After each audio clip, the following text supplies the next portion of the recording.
మిత్రులారా, సుప్రీంకోర్టుకు హఠాత్తుగా తాను రాజ్యాంగ పరిరక్షకురాలిని అని గుర్తు వచ్చింది. శుక్రవారం నాడు వాడి వేడిగా సుప్రీంకోర్టు ప్రధాన న్యాయమూర్తి జస్టిస్ బిఆర్ గవాయ్కి భారత ప్రభుత్వపు సాలిసిటర్ జనరల్ తుషార్ మెహతాకు మధ్య జరిగిన వాదనలో బయటపడింది. రాజ్యాంగ పరిరక్షకురాలిగా మా బాధ్యతను వదిలేయమంటారా అని ప్రధాన న్యాయమూర్తి అడిగారు.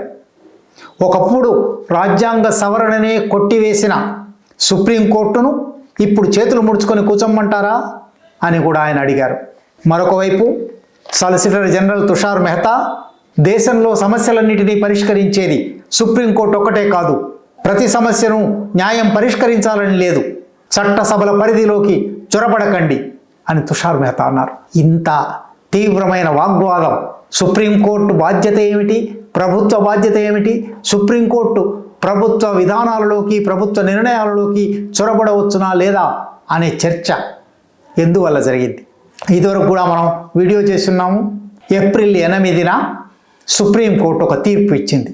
గవర్నర్లు రాష్ట్ర శాసనసభలో చేసిన బిల్లులను చట్టాలుగా మార్చడానికి సంతకం పెట్టకుండా ఏళ్ల తరబడి కూర్చోకూడదు, తప్పనిసరిగా వాటికి ఆమోదించడము తిరస్కరించడము చేయాలి. నిర్ణీత వ్యవధి లోపల గవర్నర్లు రాష్ట్రపతులు తమ ముందరికి వచ్చిన బిల్లుల మీద సంతకాలు పెట్టాలి అని ఏప్రిల్ 8న తమిళనాడుకు సంబంధించి 4 సంవత్సరాలుగా గవర్నర్ శాసనసభ ఆమోదించిన బిల్లుల మీద సంతకాలు పెట్టకుండా కూర్చున్నారు కనుక తమిళనాడు రాష్ట్ర ప్రభుత్వం సుప్రీంకోర్టుకు వచ్చినప్పుడు సుప్రీంకోర్టు ఆ తీర్పు ఇచ్చింది. 3 నెలల లోపల గవర్నర్ కనుక సంతకం కానీ లేదా సంతకం పెట్టకుండా మార్పులు సూచిస్తూ తిరస్కరించడం కానీ చేయకపోతే ఆ బిల్లు చట్టమైపోయినట్టే అనే వాదన కూడా వచ్చింది. అదే కేసు ఇప్పుడు మళ్ళీ కొనసాగుతూ ఉన్నది. ఆ కొనసాగుతున్న విచారణలో Tushar Mehta solicitor general April 8 తీర్పు చట్టసభల పరిధిలోకి చొరబడమే, రాజ్యాంగ పదవులైన గవర్నర్కు రాష్ట్రపతికి గడువు పెట్టే అధికారం, ఫలానా తేదీ లోపల ఈ బిల్లులను ఆమోదించండి లేదా తిరస్కరించండి అని పెట్టే అధికారం కోర్టుకు న్యాయస్థానానికి లేదు. అటువంటి తాత్సారమే జరిగితే రాజకీయంగా పరిష్కరించాలి కానీ న్యాయస్థానాల ద్వారా పరిష్కరించకూడదు. చట్టసభలకు ప్రభుత్వ నిర్వహణ సాగించే అధికార వర్గానికి న్యాయ వ్యవస్థకు మధ్య అధికారాల విభజన ఉంది. ఒకరి అధికారాలలోకి మరొకరు జొరబడకూడదు. ఈ సపరేషన్ ఆఫ్ పవర్స్ను గౌరవించాలి. చట్టాలు చేసే అధికారం చట్టసభలది. గవర్నర్ సూయి జనరస్గా శాసనసభలో భాగం కాబట్టి ఆయన భారత ప్రభుత్వం తరఫున వాటిని ఆమోదించవలసి ఉంటుంది. ఆ చట్టసభల పరిధిలోకి న్యాయస్థానం జోక్యం చేసుకోకూడదు అని తుషార్ మెహతా అన్నారు. ఇవి చాలా విచిత్రమైన వాదనలు. అంటే గవర్నర్ను రాష్ట్రపతిని ప్రశ్నాతీత అధికారం ఎవరూ ప్రశ్నించడానికి వీల్లేదు.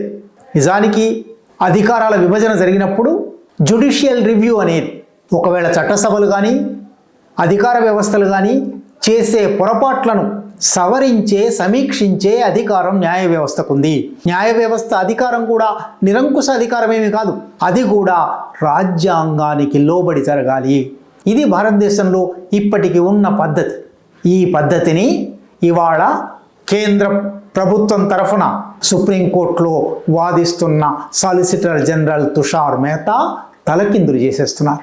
ఈ దేశంలో రాష్ట్రపతి పదవి, గవర్నర్ పదవి ఎవరూ ప్రశ్నించడానికి వీల్లేనివి, వారి ఇష్టారాజ్యంగా ప్రవర్తించవచ్చు. అంటే రాచరికపు రోజులను మళ్ళీ తేవచ్చు. అక్కడ ఒక చక్రవర్తి ఉంటారు, ఇక్కడ ఒక సామంత ప్రభువులు ఉంటారు. వాడు చెప్పిన దానికి ఇంకెవరూ జవాబు చెప్పడానికి వీల్లేదు లాంటి వాదనలు తుషార్ మెహతా చేశారు. దానికి జవాబుగా ప్రధాన న్యాయమూర్తి బిఆర్ గవాయ్ ఇతరుల అధికారాల్లోకి చొరబడాలనే ఉద్దేశం సుప్రీంకోర్టుకు లేదు, కానీ రాజ్యాంగ పరిరక్షకురాలిగా మాకు ఒక బాధ్యత ఉంది. ఆ బాధ్యత ప్రకారమే రాజ్యాంగమే నిర్వచించిన గవర్నర్ బాధ్యతలున్నాయి. ఈ గవర్నర్ బాధ్యతలను ఒకవేళ గవర్నర్ నిర్వహించకపోతే, తాత్సారం చేస్తే దాని మీద తప్పనిసరిగా జ్యుడిషియల్ రివ్యూ, న్యాయ సమీక్ష అవసరమవుతుంది కదా, చేస్తాం కదా అన్నారు. అక్కడి నుంచి ఇంకొక అడుగు కూడా ముందుకు వేసి ఆయన ఇందిరాగాంధీ ప్రభుత్వం ఎమర్జెన్సీలో 42వ రాజ్యాంగ సవరణ చేసింది.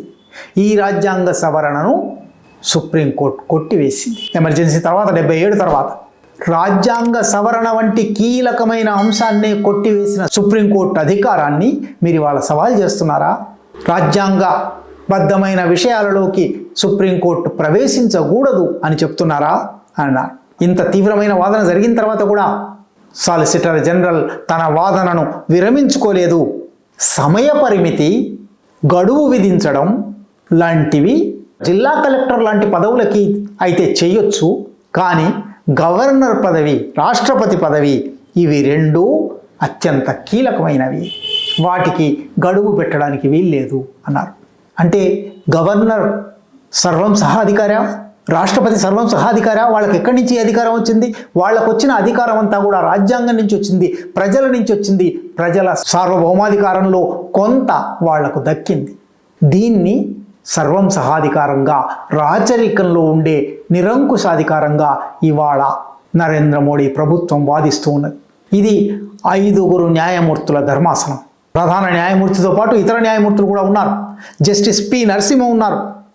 ఆయన ఒక ప్రశ్న వేశారు. తుషార్ మెహతా ఇటువంటి వాదనలు చేస్తూ ఉన్నప్పుడు శాసనసభ, చట్టసభ పరిధిలోకి ప్రవేశించడం అని మీరు అంటున్నారు కదా, గడువు పెట్టమనుకోండి, పెట్టకపోతే గవర్నర్ 5 ఏళ్ల పాటు 10 ఏళ్ల పాటు దాని మీదనే కూర్చున్నాడు అనుకోండి. ఈ సందర్భంలో 4 ఏళ్ల పాటు కూర్చున్నాడు, అంతేనా? ఇంకేమీ దాదు ఫిర్యాదు లేదా?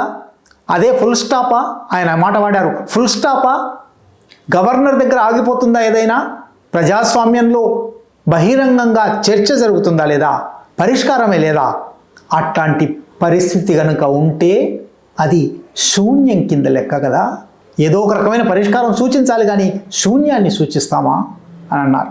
దానికి తుషార్ మెహతా అసలు ఇది కేవలం 2-3 రాష్ట్రాల సమస్యే, అన్ని రాష్ట్రాల శాసనసభలకు గవర్నర్లతో విభేదాలు రాలేదు కదా, వాళ్ళందరూ సుప్రీంకోర్టు ముందరికి రాలేదు కదా, ఏదో 2-3 రాష్ట్రాలు వస్తే దానికి ఇంత యాగీ చేస్తారా అన్నాడు. అంటే ప్రజాస్వామ్యంలో ఏ ఒక్కరి హక్కులు భంగపడినా అందరి హక్కులు భంగపడినట్టే అనే ఒక మౌలిక సూత్రం ఉంది. ఒక రాష్ట్రపు హక్కులు, ఒక రాష్ట్ర శాసనసభ హక్కులు, ఒక రాష్ట్ర ప్రభుత్వపు హక్కులు, కేంద్ర ప్రభుత్వం నియమించిన గవర్నర్ నిరంకుశాధికారం కింద నలిగిపోతే అది ఒక్క రాష్ట్ర ప్రభుత్వం అయినా సుప్రీంకోర్టు, దేశ ప్రజలు తప్పనిసరిగా తమ పరిధిలోకి తీసుకోవలసిందే, చర్చించవలసిందే. సుప్రీంకోర్టు ఇప్పుడు ఇంత తీవ్రమైన మాటలు మాట్లాడింది, అవతల నుంచి కూడా అటువంటి తీవ్రమైన మాటలు వచ్చాయి. దీని ఫలితం ఏమవుతుంది చూడవలసే ఉంది.